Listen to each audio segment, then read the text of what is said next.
Kenapa sih dia kayak gitu terus? Sering banget cuekin aku. Padahal aku juga udah berusaha loh untuk nerima dia sebagai suami aku.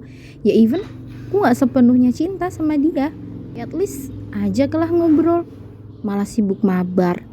Kenapa juga aku dulu mau dijodohin sama dia? Ya aku pikir kan dengan nurut orang tua ya bakal baik-baik aja hidupku. Ternyata malah jadi kayak gini sekarang.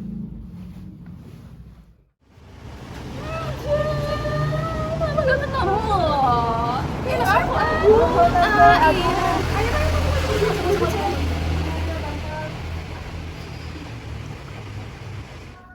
Ayo, sini sayang. Gimana, bentar? Sini mama kenalin sama teman mama nih, sama anaknya Tante Mira. Jadi Tante Mira itu teman mama pas SMA. Ayo sana, salaman dulu. Oke mah. Tante. Ayo, inget kan Tante? Udah lupa. Lupa yang padahal dulu kita sama Agung sering main bareng loh. Sini gue kenalan dulu. Agung. Ayu. Aduh, capek banget kerja. Kenapa sih Ayu? Rame bener chatnya.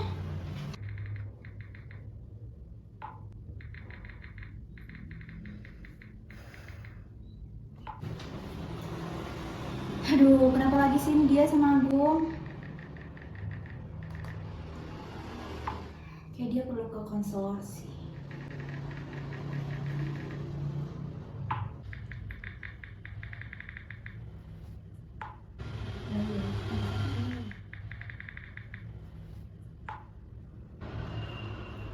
Tapi bener juga sih sarannya si Siska. Coba aja kali ya.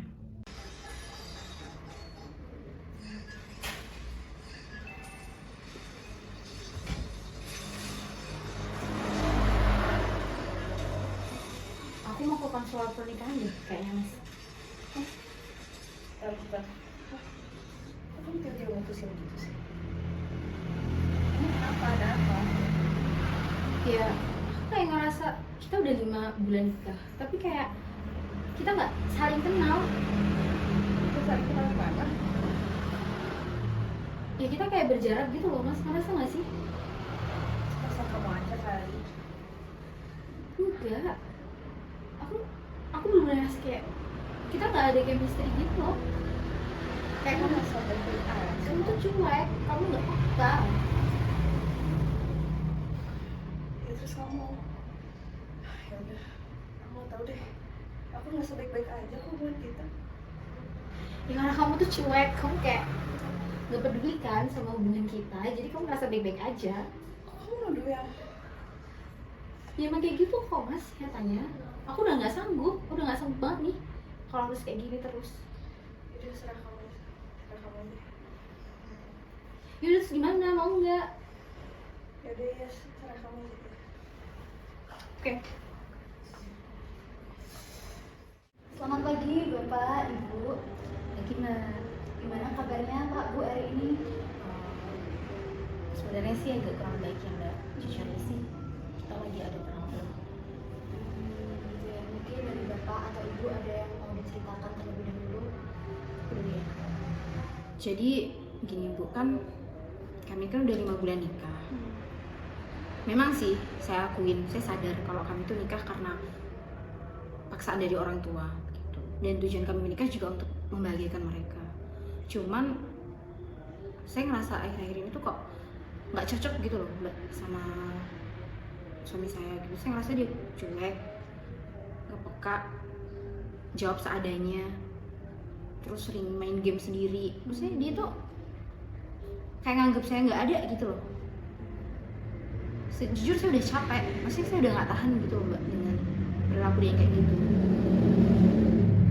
Itu sih.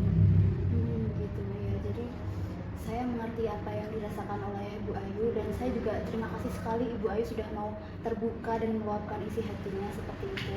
Dan mungkin kalau dari Bapak Agung sendiri, apakah ada yang ingin disampaikan begitu Pak? Ya, kalau saya sih gimana ya Bu, saya emang orangnya tuh pendiam dan kayak, emang dari sana cuek, emang dari sananya. Jadi kayak kalau dia bilang saya cuek ke dia atau gimana, saya rasa sih enggak ya.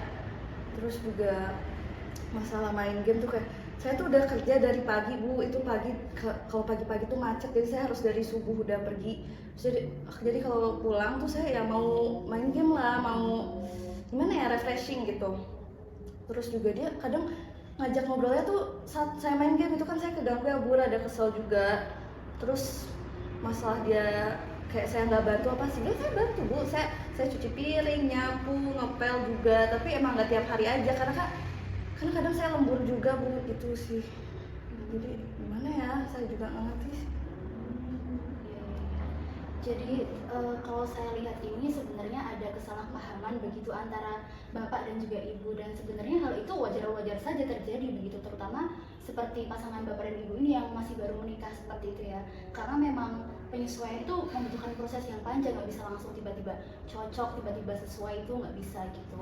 Tapi satu poin yang saya garis bawahi di sini bahwa ada kemauan dan usaha yang keras begitu dari bapak dan ibu untuk memperbaiki masalahnya, untuk mencoba memahami satu sama lain. Itu adalah hal yang bisa untuk menguatkan pernikahan bapak dan ibu.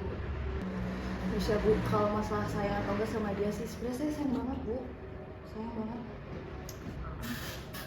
Terus gimana ya Mbak solusinya nih buat kita nih ngatasin problem ini, karena jujur udah nggak sanggup banget. Kalau menurut saya ya Bu, yang pertama itu bapak dan ibu harus menerapkan yang namanya komunikasi asertif. Apa itu komunikasi asertif? Jadi kalau misalnya bapak atau ibu ada unek-unek, ada pikiran yang mengganjal, itu silahkan dikomunikasikan, tapi syaratnya dua. Yang pertama, bahasanya harus santun dan harus sesuai sama situasi yang terjadi saat itu. Jadi jangan langsung kalau lagi pulang kerja ya ditunggu dulu, jangan langsung diomongin seperti itu.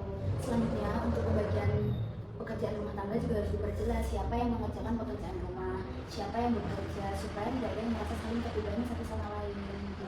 Kalau misalnya ibu mengalami kesulitan dalam melakukan pekerjaan rumah, bisa minta tolong ke bapak. Sebaliknya juga kalau misalnya bapak melihat ibu ini sedang kesulitan, boleh ditawarkan bantuan gitu. Nah itu Bu, Pak, tips yang bisa saya berikan kepada bapak dan ibu. Oke. Jadi intinya komunikasi itu yang paling penting ya Mbak. Iya Bu, betul sekali. Bu, tapi saya mau tanya deh, kayak saya sebaiknya mulai dari mana ya? Karena jujur susah sih buat mulainya, karena pernikahan kita kan juga dari perjodohan ya. Jadi saya agak bingung sih. Mungkin dari bapak apakah tahu apa yang disukai oleh Bu Ayu? Wah, saya belum tahu. Belum tahu. Kalau dari ibu sendiri apakah tahu hal yang disukai sama bapak? Mungkin kayak game, kopi, kayak gitu. Ya kan? Nah, bisa dimulai dari hal-hal kecil seperti itu ya Bu. Jadi apa hal yang disukai oleh pasangan masing-masing, dari langkah-langkah kecil itu nanti bisa saling terbuka hatinya satu sama lain, bisa sering ngobrol, jadi bisa lebih mengenal dan memahami satu sama lain.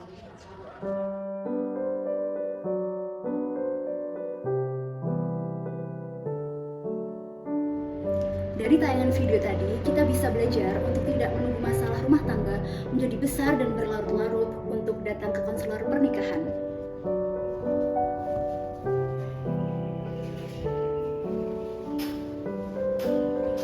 Semakin dini Anda dan pasangan Anda datang ke konselor pernikahan, maka semakin awal pula Anda dan pasangan Anda mencapai kesejahteraan dan keharmonisan